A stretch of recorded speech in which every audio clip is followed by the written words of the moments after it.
Welcome back. We're trying to understand the ever-changing landscape of digital payments this week on Money, Money, Money, and helping us do that is Mr. Deepak Chandani, the South Asia and Middle East CEO of Worldline.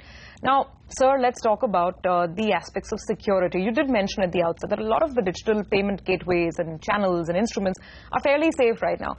But, you know, you still have that feeling, you know, when I'm transacting over my mobile, is it entirely safe?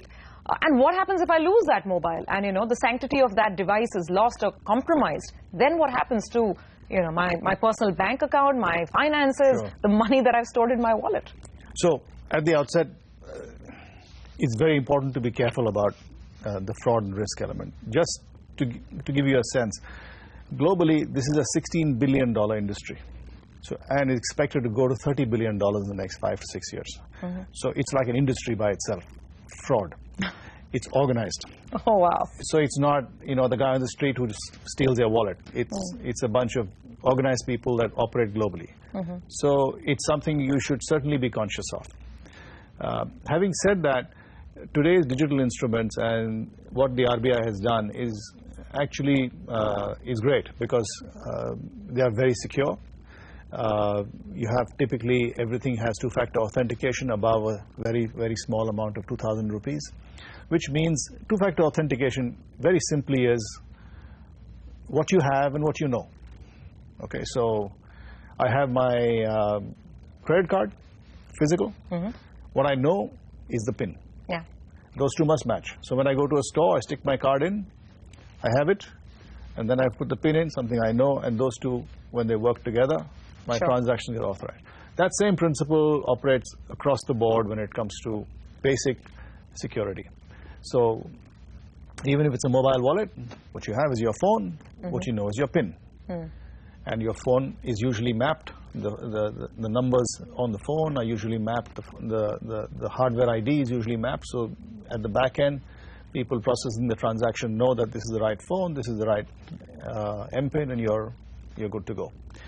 So this principle has been introduced by RBI in India quite early, and it's part of the EMV guidelines, the Euro Master Visa Pay Guidelines, introduced in Europe some years ago and brought here early. As a result of this, all these new payment instruments are actually quite secure. So how do frauds occur? And they occur in our country as well. There are very clever scams. As I said, this is an industry. It's a big global industry, so there are very clever scams by which people call you on the phone, pretending to be somebody from the bank. I got a call the other day, and I must share this with viewers as well. A call from someone who said that my excellent payment track record with my credit card issuing bank has resulted in me getting some follow-on card, etc., etc., etc. I kept asking for credentials. I said, will you please tell me? So he said, you will get an additional add-on card, and that will give you a 20% discount on every single transaction that you will ever do. The moment I asked in a straight tone, can you identify yourself and the bank that you're calling from? Who is going to issue me the add-on card? The person obviously hung up. Yep. So obviously there's a very systematic effort at play to try and undermine some of the current security arrangements. Absolutely, and they will always do it by offering you something which they think that you want, and under the guise of that then ask you for information that they can then use. So typically you need to be very careful about not giving information on the phone. Banks don't call you up and ask you for the PIN number. Remember that the banks are even more concerned about your security than you are. What happens if the mobile device is lost? Because so much of it is now embedded in the mobile, in terms of how you're paying, in terms of, some passwords that your bank might have sent you, in terms of, the recognition, etc., or the OTP, one-time passwords that you get. So then what happens? Whenever you access your application on the mobile phone, in the first instance, you have to enter your mobile PIN. Because without that, you can't access your banking application.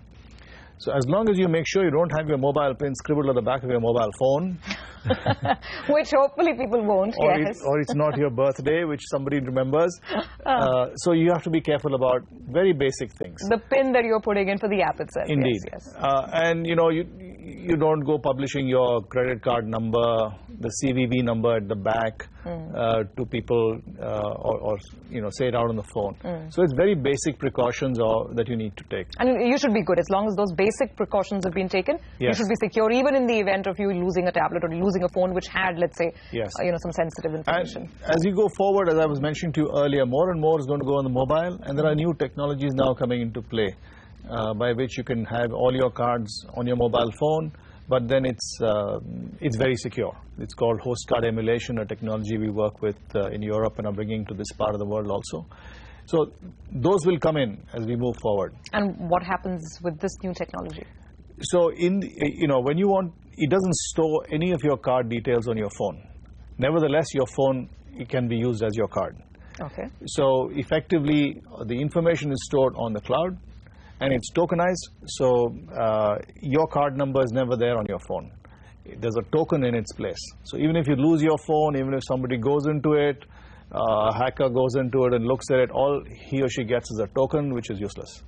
But when you're using it, and it verifies your credentials with the back end, then it works like your card.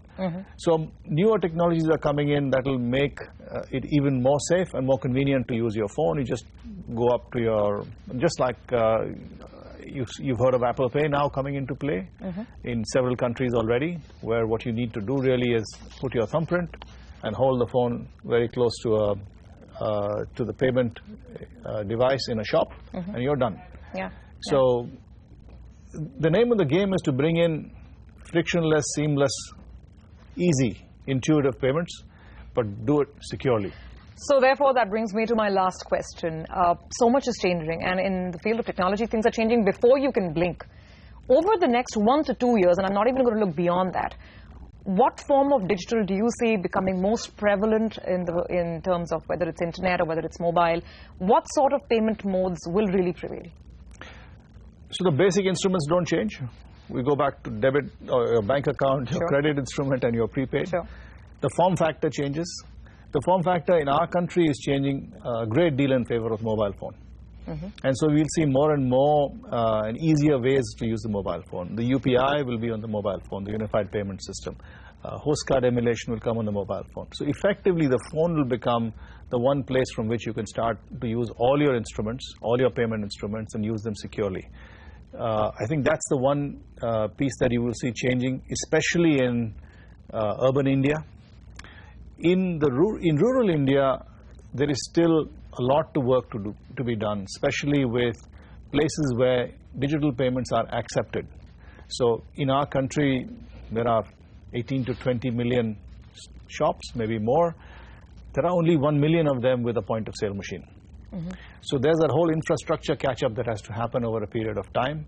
And I think for us to bring rural India in addition to what's already been done, the Jan Dhan Yojana, the mobile phone coming in, Aadhaar as an identifier, I think we also have to lay out the infrastructure to make it happen. All right, so things are obviously changing very quickly and very rapidly, and of course it is confusing, but then we have people like you to help us demystify and understand all of it. Really appreciate you coming on the show today. Thank you. Thank you. That's it on this week's edition of Money, Money, Money. Thanks for being with us. Of course, do reach out. Our email ID is on your screens. We'll see you again next week.